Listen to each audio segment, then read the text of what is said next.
Dear students, आज हम लोग 4 क्वेश्चन पढ़ेंगे। ये मैंने 2 क्वेश्चन एग्जाम्पलर से लिए हैं और बहुत इंपॉर्टेंट है, 6 नंबर में हमेशा आते रहे हैं। तो चलिए सबसे पहले हम लोग देखते हैं ये क्वेश्चन। मैंने जैसे पिछले क्लास में भी पिछले वीडियो में आपको अपलोड किया था, उसमें बताया था एग्जाम्पल नंबर 33 उसी से बिल्कुल मिलता जुलता है। और मैंने बताया था इस तरह के 4 क्वेश्चन है। तो देखिए आपको यहाँ पे ए दिया हुआ है, बी मैट्रिक्स दिया है, कह रहा है find B A and use this result. जो आप रिजल्ट निकालेंगे उसी को यूज करके सॉल्व करना है। तो देखिए इसमें हम लोग को क्या ध्यान रखना है, क्या उसने इसमें चेंजेस किए हैं। तो हम लोगों ने बी और ए इस ऑर्डर में पहले लिख लिया, बी को यहाँ लिख लिया और ए को यहाँ लिख लिया। उसने बी ए कहा है, ध्यान दीजिए। इसके बाद हम लोग इसका प्रोडक्ट निकालेंगे। तो प्रोडक्ट के लिए आपको पता ही है, इधर से हॉरिजॉन्टल इधर से वर्टिकल ऐड करेंगे और एलिमेंट जनरेट करते जाएंगे। तो देखिए यहाँ से ये 2 और ये आपका आ गया 4, 6 आ रहा है। इसी तरीके से आप इसको मल्टीप्लाई करेंगे, 0 आ रहा है, फिर इधर 0 आएगा। सिमिलरली ये 0 हो गया, 6 हो गया, 0 हो गया। ये आप क्रॉस चेक खुद से कर सकते हैं, आपको मैंने मल्टीप्लिकेशन सिखा दिया है। अब देखिए यदि आप इसमें से 6 निकाल लेते हैं बाहर हर एलिमेंट से, तो ये क्या हो जाएगा 1 0 0 0 1 0 और 0 0 1, यानी ये I3 है। तो what we can write, we can write B A as 6I। 3 cross order का आइडेंटिटी मैट्रिक्स है बच्चों, करेंगे। अभी देखिए जो आपको इस रिजल्ट को, ये जो रिजल्ट आपने लाया, इस रिजल्ट को यूज करके आपको ये इक्वेशन सॉल्व करना है। तो चलिए पहले वाले इक्वेशन का कोफिशिएंट्स यदि क्रिएट करना चाहेंगे तो आपके पास आ रहा है 0 1 और 2। दूसरे वाले इक्वेशन से यदि कोफिशिएंट लेंगे आप तो 1 -1 और 0, क्योंकि z नहीं है इसमें, x नहीं था। यहाँ देख लीजिए आप 2 3 और 4। जरा मिलाइए कि ये जो मैट्रिक्स दिया है, क्योंकि इक्वेशन को आप ऊपर नीचे अपने सुविधानुसार लिख सकते हैं ताकि किसी न किसी गिवन मैट्रिक्स से मैच करे। तो अब आप देखिए आप क्या पाते हैं कि 0 1 2 1 -1 यहाँ पे मिल रहा है आपको, 0 1 2 और 1 -1 0 और 2 3 4 मैच कर रहा है। तो हम लोग क्या करेंगे कि हमें जो इक्वेशन दिया है उसी ऑर्डर में इस इक्वेशन को ट्रांसफॉर्म करके मैट्रिक्स जनरेट करेंगे। तो बच्चों देख लीजिए क्या होगा कि ये हमारा जो मैट्रिक्स यहाँ पे क्रिएट होगा, इसके एलिमेंट्स हम लोग उसी ऑर्डर में लिखें। कहने का मतलब ये इक्वेशन को उस ऑर्डर में हम लोग पहले लिखें। वो आपको कंफ्यूज करने के लिए ऊपर नीचे कर देता है कि आपको लगे कोई मैच नहीं करना है और आप लेंदी मेथड से में लग जाए, आप ये यूज ना कर पाए रिजल्ट। तो इसमें आपको नहीं इधर उधर घूमना है, आपको अपने एलिमेंट्स इस तरीके से लिखने हैं कि किसी न किसी मैट्रिक्स जो गिवन है यहाँ पे ए और बी, उससे मैच करता हुआ दिखाई दे। तो आपने क्या पाया कि इस इक्वेशन से हम लोग इक्वेशन लेंगे तो किससे मैच कर रहा है, ये बी से मैच कर रहा है। इसका ये मतलब हुआ कि हमें जो इक्वेशन जो ये दिया, तो हम लोग इस इक्वेशन, इस मैट्रिक्स इक्वेशन यदि फॉर्म करें, एक्स हम लोग यहाँ पे मान लें वेरिएबल का मैट्रिक्स एक्स वाई जेड, और हम लोग यहाँ पे कांस्टेंट का मैट्रिक्स सी मान लें। तो कांस्टेंट का मैट्रिक्स सी मानेंगे तो यहाँ पे आ जाएगा इसी ऑर्डर में। बच्चों यहाँ भी एक चीज और ध्यान रखना है, आपको इसी ऑर्डर का कांस्टेंट लिखना है। देखिए ये वाला यहाँ से आया है तो आप पहले 3 लिखेंगे, बीच वाला यहाँ से आया है तो आप 17 लिखेंगे, और ये वाला आपका फर्स्ट इक्वेशन है तो 7 लिखेंगे। तो ये इन 2 बातों का बच्चों ध्यान रखना है एग्जाम में। तो अभी आपने मैट्रिक्स इक्वेशन क्या जनरेट किया, बी एक्स इक्वल टू सी। आपको x के लिए क्या चाहिए होगा, बी इनवर्स और c। देखिए बच्चों यहाँ पे हमें x equal to B inverse C चाहिए। तो हमारा जो ये रिलेशन आया था B A equal to 6I, तो यहाँ पे हमें क्या करना है, बी इनवर्स प्री मल्टीप्लाई करना है बच्चों। ये ध्यान से आप स्टेप लर्न कर लीजिए, इसके मार्क्स होते हैं। और स्केलर को थोड़ा साइड कर देंगे और तब जाके बी इनवर्स दोनों तरफ मल्टीप्लाई करेंगे। क्या हो गया, ये इस दोनों का प्रोडक्ट आपका I आ जाएगा और I into A is equal to 6B inverse. आपको B इनवर्स चाहिए तो B inverse is equal to 1/6A। तो ये ध्यान रखिए आपको B इनवर्स की जगह क्या पुट करना है। आपके पास रेडीमेड है A पहले से ही, आपको ना एडजॉइन निकालनी है ना आपको डिटरमिनेंट निकालनी है, आपको कुछ नहीं, आपके प्रोडक्ट को यूज करके और आंसर तक पहुंचना है। तो हम लोग क्या करेंगे, यहाँ से x इज इक्वल टू वहाँ पे लिख देंगे 1/6A और c। बस हमारा ये काम फिनिश हो गया। अब देखिए 1/6 लिखा। अब यहाँ पे A मैट्रिक्स ले लीजिए आप, 2 है -4 2, इधर है आपका 2 2 -1, और यहाँ है आपका -4 -4 और 5, और साथ में यहाँ पे हम लोग कांस्टेंट का मैट्रिक्स इसी ऑर्डर में 3 17 और 7 ये लिख डालेंगे। तो देखिए x जो है वो वेरिएबल का मैट्रिक्स है, तो आप x y z लिख लीजिए, ठीक है।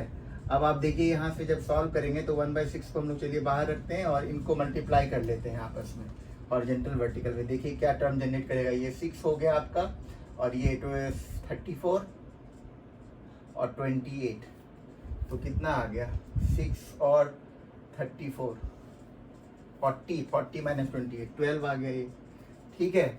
और इसी तरीके से हम लोग इसको कर लेंगे, -4 है तो -12 और ये आपका 34 और ये आपका तो -6 हो गया।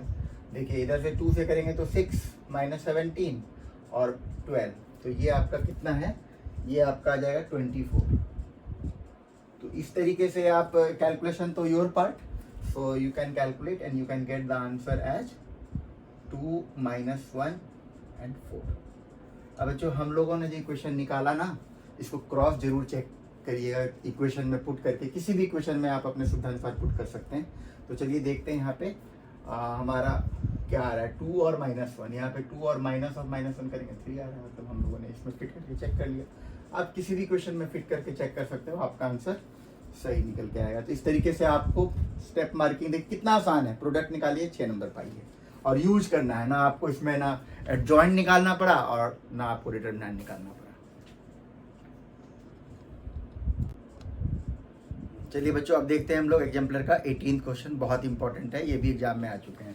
जो भी आज बताया जाएगा सारे बोर्ड एग्जाम में या तो आ चुके हैं और फिर से आने की संभावना है। देखिए यहाँ पे आपको एक मैट्रिक्स दिया, कह रहा है ए इनवर्स, और जो आप निकालोगे उसी को यूज करके सॉल्व करना है, ये टारगेट है। तो देखते हैं हमारा ए इनवर्स निकालने के लिए जो आपको नॉर्मल फॉर्मूले बताया 1/डिटरमिनेंट ऑफ ए एडजॉइन ऑफ ए, इसका मैंने डिटरमिनेंट एक्सपेंडिंग अलोंग निकाला तो 1 आ गया। यहाँ तक तो आप कर ही लेंगे। अब आप ये इसका 1 आ जाना मतलब जो एडजॉइन आएगा वही आपका इनवर्स है। और एडजॉइन कैसे निकलता है, कोफैक्टर को ट्रांसफर, ये सब आप फिर से याद रखिए। और यहाँ पे मैं क्योंकि ये दोनों 1 आ रहा है तो मैं बिना लिखे सीधा इनवर्स लिख रहा हूँ मैं, तो ये आप समझ लीजिए आपका ये टारगेट यहाँ तक के लिए 3 नंबर मिलेगा। तो आप जैसे करते हैं, इसको मैं फटाफट पहले से इसको निकाल रखा हूँ तो मैं इसको लिख लेता हूँ -3, आप देख लीजिएगा ये ऐसे करके, और इसके बाद ये 2 आया, फिर यहाँ पे 2 आया और इसके बाद -2 1 1, ये आपका -2 और ये 1 ये 1 इधर से निकला होगा, हमने इधर लिख दिया है। और इसके बाद है -4 2 3 -4 2 3। ये देखिए बच्चों फिर से स्टेप मार्किंग समझ लीजिए, पहले आप डिटरमिनेंट निकालेंगे, एडजॉइन, क्योंकि ये 1 आ गया तो जो एडजॉइन निकलेगा वही आपका इन्वर्स हो जाएगा इस केस में। और एडजॉइन निकालते वक्त हर एलिमेंट के पोजीशन का कोफैक्टर ध्यान रखेंगे, जब कोफैक्टर निकालते हैं तो एलिमेंट का पोजीशन लेते हैं, ना कि उस एलिमेंट को, तो ये सब मिस्टेक ना हो, आप निकालिए। और आपका यह यहाँ तक यदि सही आता है इस क्वेश्चन में तो आपको 3 नंबर पूरे, और यदि आपका एक भी इसमें से एलिमेंट गलत होगा तो हर 3 के लिए आपके मार्क्स कटेंगे। अब देखिए अब हमारा टारगेट ये नहीं था, हमारा टारगेट था इनवर्स निकाल के इसको सॉल्व करते। चलिए इसका हम लोग देखते हैं कि मैट्रिक्स इक्वेशन क्या जनरेट होता है, तो हम लोग इसको पहले लिख लें। तो यहाँ पे कोफिशिएंट्स को लिखने से पता चल रहा है कि ये 1 -2 और z है नहीं तो 0 हो गया। दूसरे वाले का देखिए आप इधर से 2 ले लीजिए, यहाँ -1 आ गया, यहाँ भी -1 हो गया, इसमें x नहीं है तो यहाँ 0 आ जाएगा, और ये आपका -2 है, ये 1 है।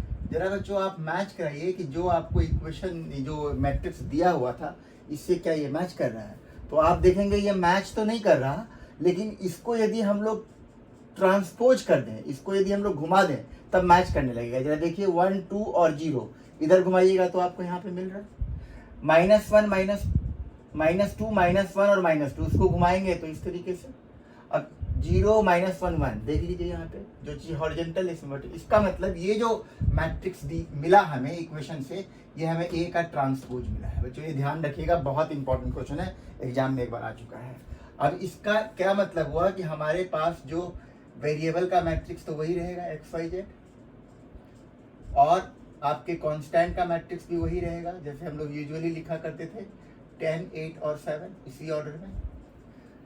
इसका ये मतलब हो गया कि आपके पास इक्वेशन जो जनरेट हुआ मैट्रिक्स का वो ATX = B, आपको चाहिए होगा x = AT का इनवर्स इंटू B। लेकिन आपको तो क्या कहा है कि जो आप इनवर्स निकाले हो उसका यूज करके करो, तो आपको ऐसा नहीं करना है कि फिर से इसका निकालें। या हम लोग यहाँ पे प्रॉपर्टी आप याद करिए, आपको पार्ट 5 में या 6 वीडियो में बताया था इस प्रॉपर्टी को कि हम लोग ट्रांसपोज का इन्वर्स है तो इन्वर्स का ट्रांसपोज कर देंगे। तो इसका क्या मतलब हो गया बच्चों कि आपने जो इन्वर्स निकाला है ना उसको ट्रांसपोज करके लिखिएगा तो आपका पर्पस सॉल्व। तो ये यूटिलिटी है जो आपने पहले इन्वर्स निकाला। तो देखिए हम लोग इस केस को यहाँ पे आगे बढ़ाते हुए x इज इक्वल टू हम लोग क्या करेंगे, जो इन्वर्स निकला हुआ है ये इसको ट्रांसपोज करके लिखेंगे। यानी ये आपका हो गया -3 -2 और -4 इधर आ गया, 2 1 2 इधर हो गया और 2 1 3 यहाँ आ गया। ये आपका ए इन्वर्स का ट्रांसपोज कर दिया बच्चों मैंने। अब यहाँ पे आपको क्या दे रखा है 10 8 और 7। अब आपके लिए बहुत आसान है, इसको वेरिएबल का मैट्रिक्स अब डिकोड कर दीजिए आप और यहाँ पे आप देख लीजिए क्या निकल के आता है। तो आप इसको जब निकालेंगे मल्टीप्लाई करके तो ये -30 और ये आपका 16 और ये 15। तो ये आपका यहाँ पे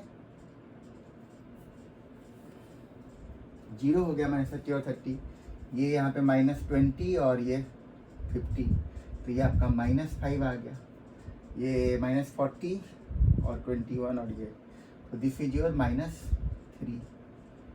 तो इस तरीके से हमारा ये जो है आपका दिस इम्प्लाई दैट वेरिएबल के वैल्यू आ रहे हैं x is equal to 0, y is equal to -5 और z इज इक्वल टू -3। और इस तरीके से आप चेक भी कर सकते हैं कि क्या आपका जो आया है सही आया। 0 और -5 पुट करिए यहाँ पे, तो 2 × -5 प्लस करा देगा, बिल्कुल सही है। किसी भी क्वेश्चन में फिट कर सकते हैं। तो ये बच्चों ये बहुत इंपॉर्टेंट है और ये 6 नंबर का आता है। ये आपको अच्छे समझ में आया होगा और इस तरह के क्वेश्चन और भी आपको कहीं मिले दूसरे बुक में या प्रीवियस ईयर में जरूर करिए।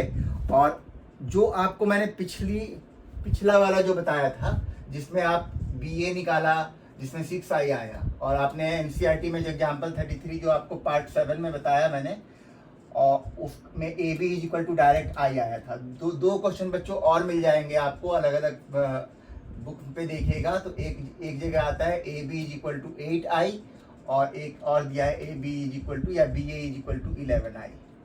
तो ये 4 क्वेश्चन है, ये आपके NCERT में है, ये एग्जाम्पलर में है और ये दोनों आपको प्रीवियस ईयर में या फिर अदर बुक्स में मिल जाएंगे। ठीक है बच्चों, तो ये मैंने आज आपको 2 इंपॉर्टेंट क्वेश्चन बताए। 2 क्वेश्चन मैं और आज टेक ओवर करूंगा इस वीडियो में, उसके बाद आज ये चैप्टर हमारा यहाँ पे कंक्लूड हो जाएगा। देखिए बच्चों, आज हम लोग जो इस साल CBSE 2020 में क्वेश्चन पूछा हुआ था मैट्रिसेस का, पहले ही मैं एग्जाम्पल 15 का बता चुका हूँ वो एक्सरसाइज 4.6 से, उसी के और पार्ट में बच्चों ये क्वेश्चन था। इसमें क्या करना है ना, ये दोनों 6 नंबर के क्वेश्चन थे। तो इसमें आपको 2-3 कॉन्सेप्ट यूज करना है जो कि आपने 11th में पढ़ा है। जैसे यहाँ पे कह रहा है if ABC are Pth Qth are a term respectively of A GP, geometric progression की बात कर रहा है बच्चों, और आपको दे रखा है तब ये आपका ये इस कंडीशन पे आपका इस डिटरमिनेंट को प्रूव करके लाना है 0। 6 नंबर का क्वेश्चन है। 2 कॉन्सेप्ट यूज करना है, एक तो लॉग का कुछ फॉर्मूला और आपको जनरल टर्म आपको पता होना चाहिए क्या होता है जीपी में। तो ए फर्स्ट टर्म कैपिटल ए से, क्योंकि कंफ्यूज ना होंगे आप, और कॉमन रेशियो क्योंकि अलग टर्म भी दे रखा है, कॉमन रेशियो आर मान लिया कैपिटल एन -1। तो देखिए यहाँ पे ना आपको 2-3 चीजें दे रखी है। पहले तो दे रखा है पीएच टर्म आपका ए है, ठीक है बच्चों। तो देखिए यहाँ से क्या होगा कि पीएच टर्म यदि इस फॉर्मूले पे पी रखेंगे एन की जगह पे तो क्या आ जाएगा, ए आर की power p -1 is equal to आपका स्मॉल है। सिमिलरली आप ए आर की power q -1 is equal to b और ए आर की power r -1 is equal to c। ठीक है, अब देखिए हम लोगों को इससे कैसे हम लोग अपने रिजल्ट पे चलेंगे, तो हम लोग इसको देख लेते हैं। मान लीजिए इन दोनों को आपस में हम लोग डिवाइड करते हैं, इन दोनों को, ये इक्वेशन 1 मान लीजिए, 2 मान लीजिए और 3 मान लीजिए, मन में आप यह लिख के डिस्क्राइब भी कर सकते हैं। अभी आप इसको डिवाइड करेंगे तो क्या होगा, ए और ए कैंसिल हो जाएगा और इधर आ जाएगा आपका a/b, और ये हो गया a r की पावर p -1 और ये है a r की पावर q -1। ए और ए तो कैंसिल हो गया, यहाँ पे आप क्या लिख सकते हैं, r की पावर में p -1 और -q +1, ये दोनों भी कैंसिल हो जाएगा। तो आप a/b is equal to r की पावर में p -q। सिमिलरली आप एक और टर्म जनरेट कर लें, क्योंकि हमारी नज़र इस पे है कि जब यहाँ पे दोनों जीरो बनाएंगे या इधर दोनों जीरो बनाएंगे माइनस करेंगे तो एक आपका लॉग ए माइनस लॉग बी में आएगा, एक लॉग बी माइनस सी में आएगा। तो कहीं ना कहीं हमको ये यूज करना है।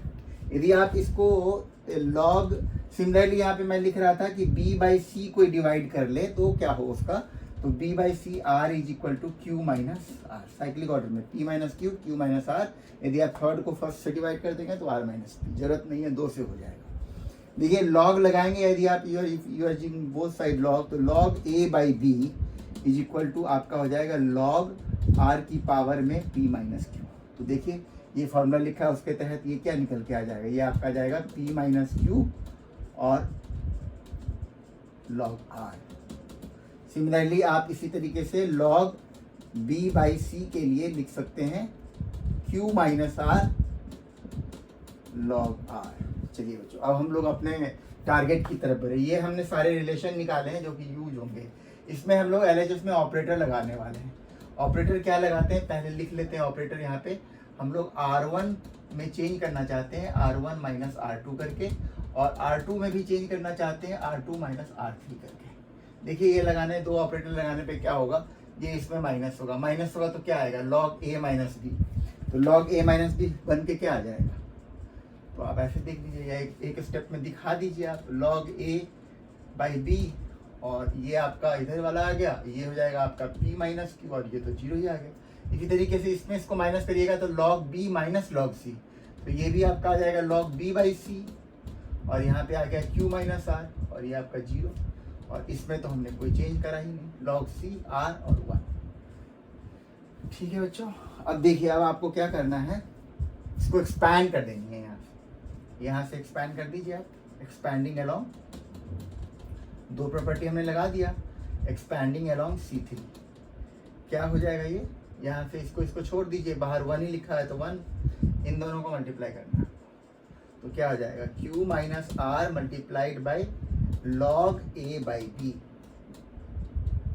ठीक है, इन दोनों का मल्टीप्लीकेशन, और फिर माइनस, इसमें हम लोग फिर माइनस क्या करेंगे, इन दोनों को मल्टीप्लाई करके माइनस कर लेंगे, तो p minus Q log b by C.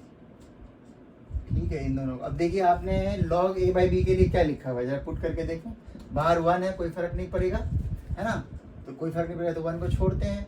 q minus R, देखिए लॉग a बाई बी क्या आ रहा है आपको, log a by B p minus Q log r, तो यहाँ पे लिख दीजिए p minus Q log r।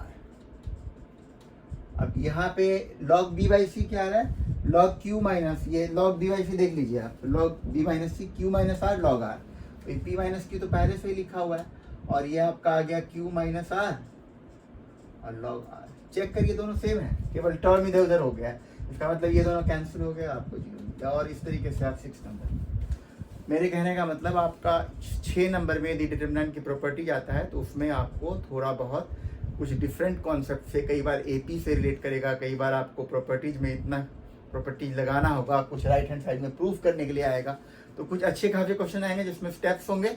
यहाँ पे क्योंकि हम लोगों ने 2 कॉन्सेप्ट यूज किया, एक जीपी का किया, एक लॉग का किया, इसलिए क्वेश्चन इधर से जब रिलेशन निकाल लिया तो ये आपका बहुत आराम से मिल गया और आपको 6 नंबर मिल जाएंगे।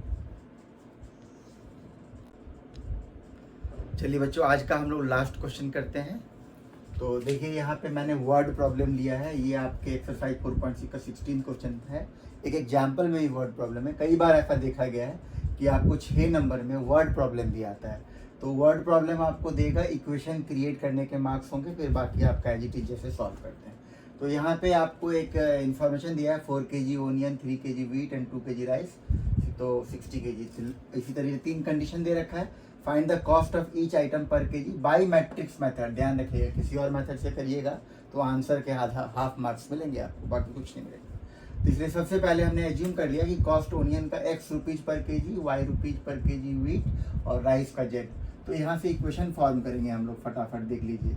4x plus 3y plus 2z is equal to 60। इसी तरीके से 2x plus 4y plus 6z is equal to 90।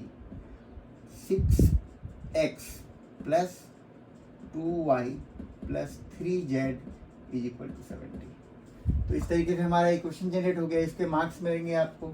अब यहाँ से मैट्रिक्स इक्वेशन जनरेट करने के लिए सबसे पहले एक मैट्रिक्स बनाया जाएगा कोफिशिएंट और वेरिएबल्स का। तो 4 2 6 ले लिया, ये हमने ले लिया 3 4 2, ये हो गया आपका 2 6 3, और वेरिएबल का मैट्रिक्स एक्स वाई जेड, और यहाँ पे कांस्टेंट का मैट्रिक्स 60 90 और 70।